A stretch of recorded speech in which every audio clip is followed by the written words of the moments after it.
بسم الله الرحمن الرحيم. صلى الله عليك يا رسول الله وعلى آلك المظلومين. صلى الله عليك يا سيدي ويا مولاي يا أبا عبد الله. السلام عليك يا أمير المؤمنين، يا أبا الحسن والحسين، يا قائد الغر المحجلين. يا ليتنا كنا معكم سادتي فنفوز فوزا عظيما.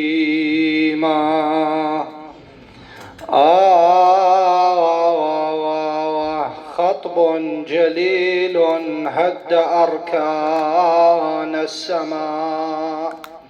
هذه الأيام تمر علينا ذكرى 40 أمير المؤمنين سلام الله عليه.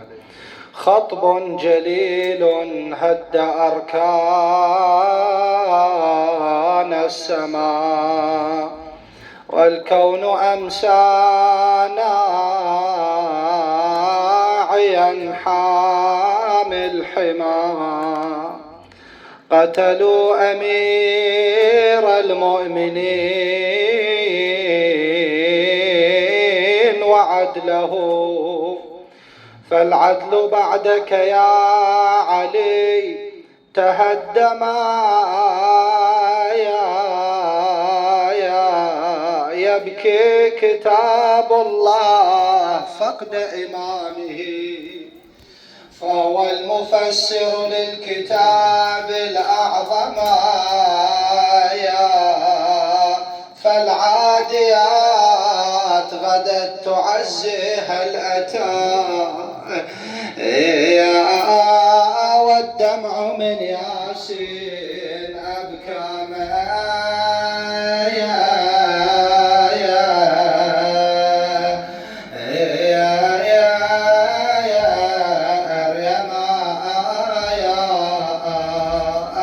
والشمس ثكلى في مصيبة حيدر، والبدر بعدك يا علي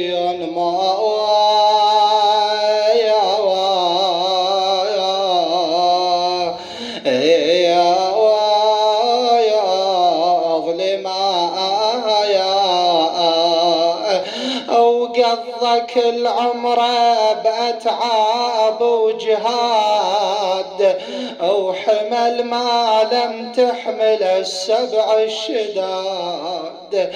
من أجل دين الله وخير العباد، أو حب للهادي النبي وكتابه. هم شفيت مثل زعيم الما ينام، مساهر الليل ويدور على الايتام. ملثم ويحمل على اجتاف الطعام، بيده يطعمها ويزيل اتعابها. وراح عون الأرملة وغاث اليتيم، والعلى المسكين والبائس رحيم. وفدع الباري أبو قلب السليم، تارك الدنيا ولهيب عذابها. وظلت أصحابه وولده وشيعته، تنوح لمصابه وحزنه وفرقته. وصارت الوادم يتامى بفقدته، عقب ابو الحسنين حامي جار. لا حول ولا قوة إلا بالله العلي العظيم. إنا لله وإنا إليه راجعون. ورد عن النبي صلى الله عليه وآله أنه قال: لو اجتمعت الناس على حب علي بن أبي طالب لما خلق الله النار. تعجيلا لفرج مولانا صاحب العصر والزمان، وشفاء للمرضى، وقبولا لأعمالنا ومجلسنا، صلوا على محمد وآل محمد. تمر علينا في هذه الأيام ذكرى أليمة على قلوب شيعة أهل البيت سلام الله عليهم، ألا وهي ذكرى مرور 40 أمير المؤمنين سلام الله عليه. هذا الرجل الذي ملأ الدنيا علما وفخرا وشجاعة وزهدا، حتى تحيرت العلماء والعظماء في فهم شخصية الإمام سلام الله عليه. يسألون الشافعي عن أمير المؤمنين، هو الرجل من غير مذهب، يقولوا له ماذا تقول في علي بن أبي طالب؟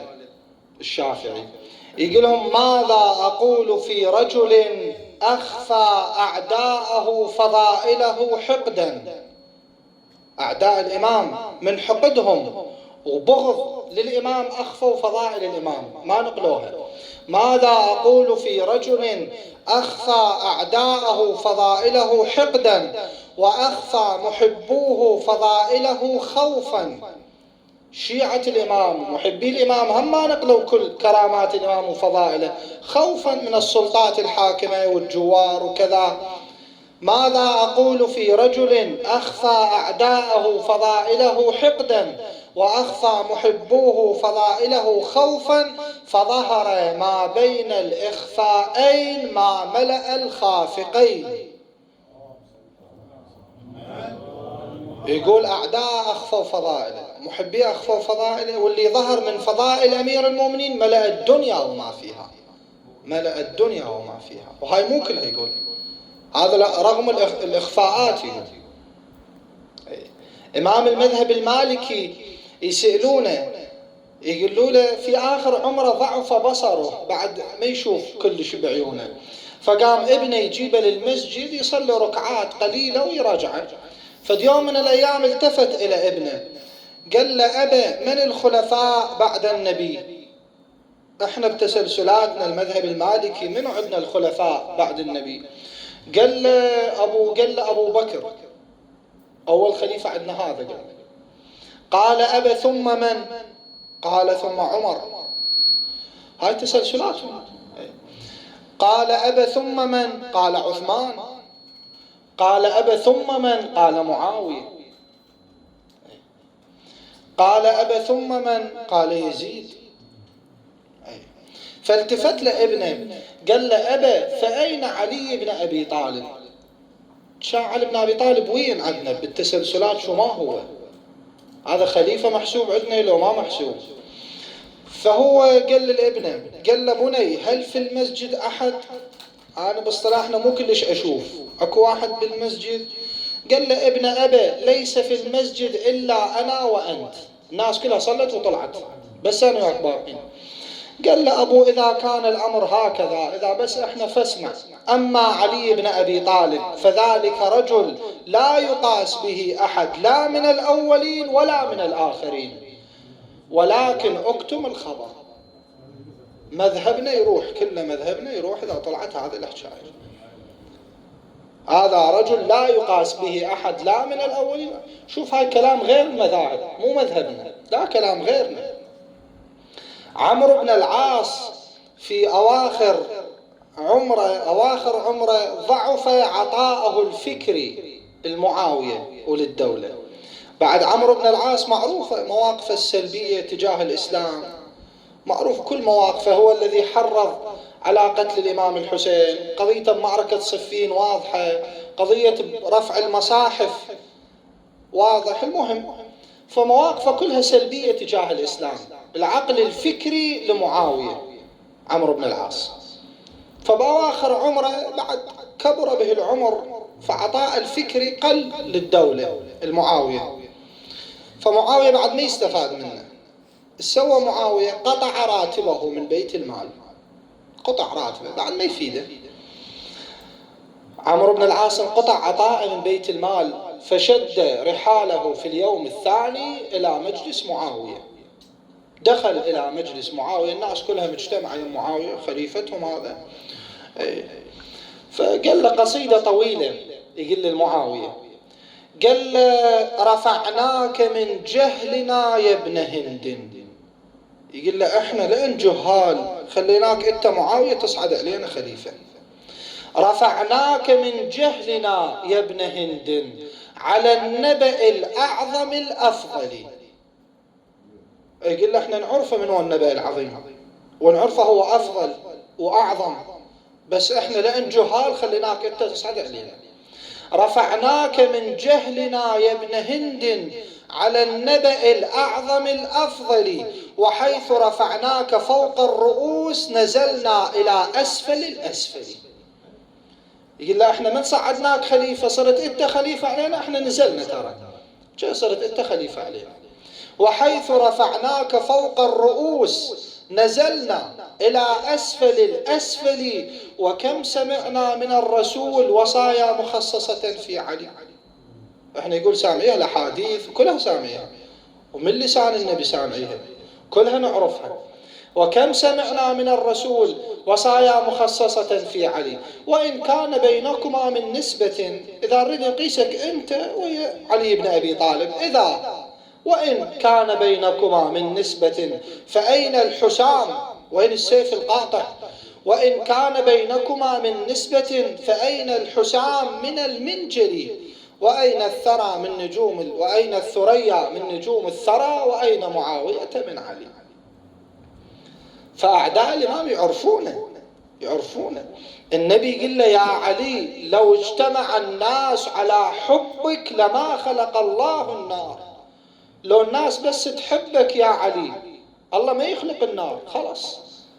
إنما خلقت النار لأعداء أمير المؤمنين. يا علي لا يحبك إلا مؤمن ولا يبغضك إلا كافر بالله أو مشرك بنا أهل البيت. يا علي أنت وشيعتك الفائزون يوم القيامة. هاي أحاديث النبي. يا علي شيعتك على منابر من نور مبيضة وجوههم حولي في الجنة وهم جيراني. هذا جابر بن عبد الله الأنصاري، شيء بشيء يذكر. جابر بن عبد الله الأنصاري الله مد بعمره، الله انطاه عمر مديد، عمر طويل، بحيث الروايات تقول أنه في زمن النبي صلى الله عليه وآله النبي كان يقول له عم يا جابر، يعني النبي يقول له عمي، يعني هو رجل كبير بزمن النبي هو رجل كبير. والله مد بعمره. جابر عاصر الإمام محمد الباقر سلام الله عليه، الله مد بعمره عاصر الإمام محمد الباقر.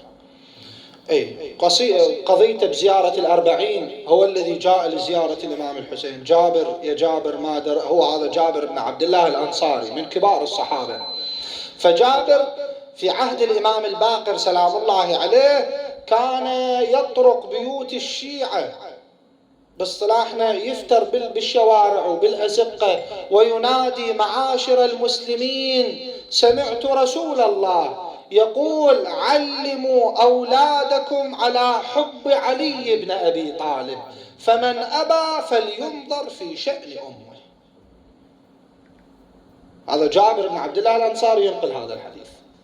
جابر هذا علي أمير المؤمنين، شمسان في أرض الغري تجلتا، شمس السماء وشمس مولانا علي، أفلت وراء الأفق شمس سمائنا، لكن شمس المرتضى لم تأفلي. ما أطيل عليكم بس هاي القضية ونعرج إن شاء الله. أمير المؤمنين سلام الله عليه يرسل عبد الله بن حنيف واحد من أصحابه إلى البصرة واليا من قبل الإمام سلام الله عليه. فهذا يوصل عبد الله بن حنيف يوصل إلى البصرة والي من قبل الإمام، مبعوث من قبل الإمام. واحد من تجار البصرة صديق عبد الله بن حنيف، فسمع هذا التاجر، سمع أنه صديق عبد الله بن حنيف جاي إلى البصرة وجاي والي من قبل أمير المؤمنين. سوى هذا التاجر أعد له وليمة ترحيب به واستقبال وكذا، هم صديقه وهم والي بعد. ومن قبل أمير المؤمنين أعد له وليمة. زين، هو هذا التاجر يشتغل تاجر، فجماعة اللي دعاهم كلهم تجار. المهم ودعا عبد الله بن حنيف والي المدينة من قبل أمير المؤمنين، فوصل الخبر إلى أمير المؤمنين سلام الله عليه. كتب للإمام، موجود بحثوه بالإنترنت، كتاب الأمير المؤمنين لعبد الله بن حنيف. قال للإمام: يا ابن حنيف، سمعت أنك مدعو إلى وليمة. سمعت انت رايح الوليمة؟ يا ابن حنيف، سمعت أنك مدعو إلى وليمة غنيهم إليها مدعو. هاي الوليمة رحت لها مدعوين كلهم تجار، غنيهم فيها مدعو وفقيرهم عنها مجفو. فقراء البلدة ما مدعوين هاي الوليمة رحت لها. يا ابن حنيف، سمعت أنك مدعو إلى وليمة غنيهم إليها مدعو وفقيرهم عنها مجفو، فسارعت إليهم، ركضت لهم، فسارعت إليهم تتخير أنواع الأطعمة. يا ابن حنيف، ألا تقتدي بإمامك؟ الإمام يقول له: مو أنت محسوب علي؟ التوالي من قبلي، أنا اللي موديك. الناس من يشوفونك يقولون هذا والي علي بن أبي طالب. يا ابن حنيف، ألا تقتدي بإمامك؟ ألا وإن إمامكم قد اكتفى من دنياه بطمره ومن طعامه بقرصه. ألا ولو شئت، الإمام يقول له: أريد، ألا ولو شئت لاهتديت إلى مصفى العسل ونساج القز ولباب القمح. يقول له: أريد ألبس أرقى أنواع الحرير نساج القز، وأكل أرقى أنواع القمح لباب القمح، وأكل العسل المصفى.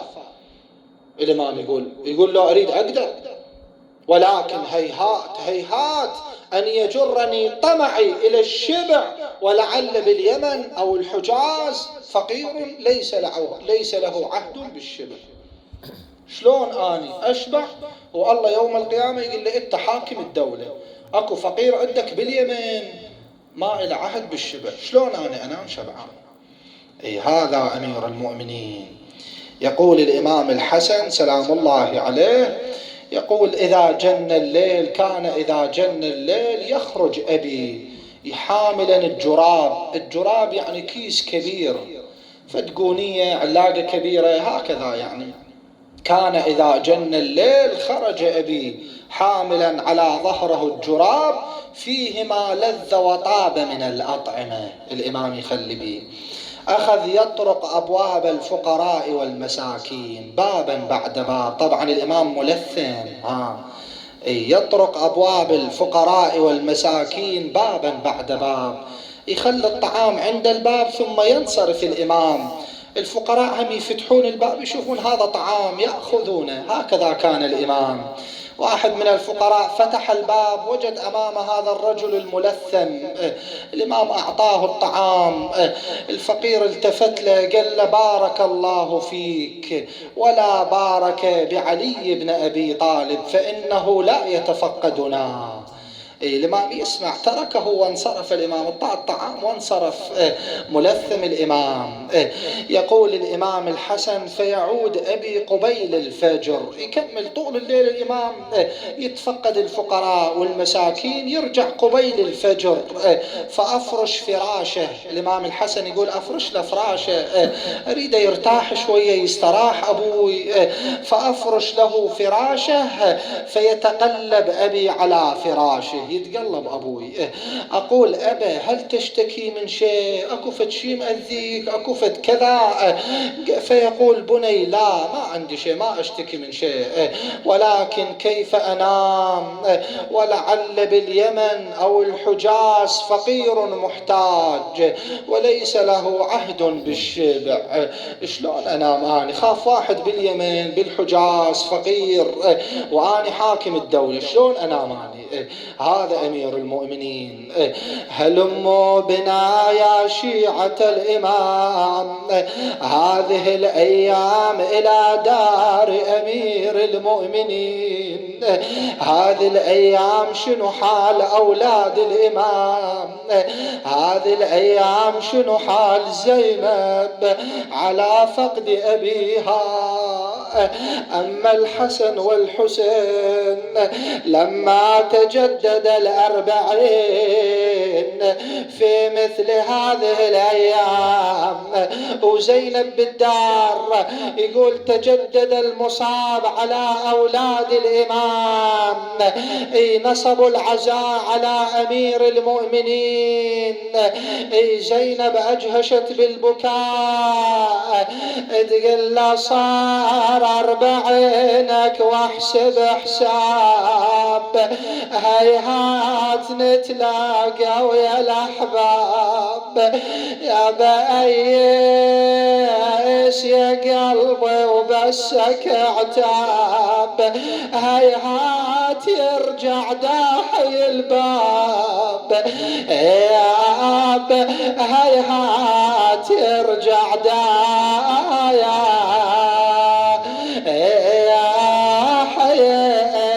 الباب. بعد شنو حال أولاد الإمام الحسن والحسين؟ تقول بأربعينك يا علي حامل حما، يا بضجة الأملاك كلها بالسماء، يا باليوم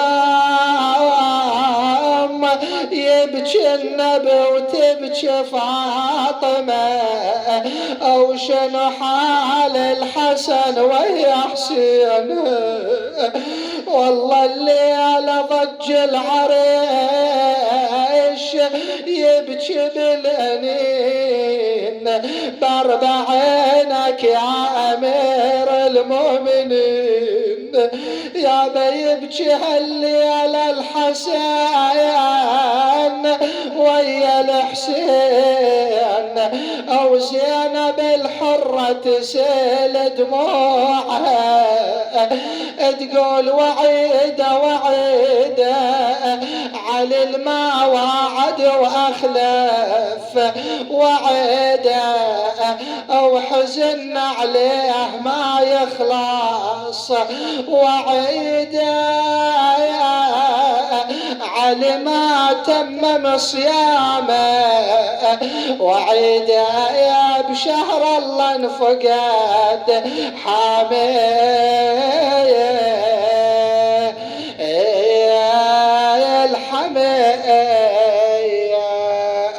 يا ضربة هدمت للدين أركانا،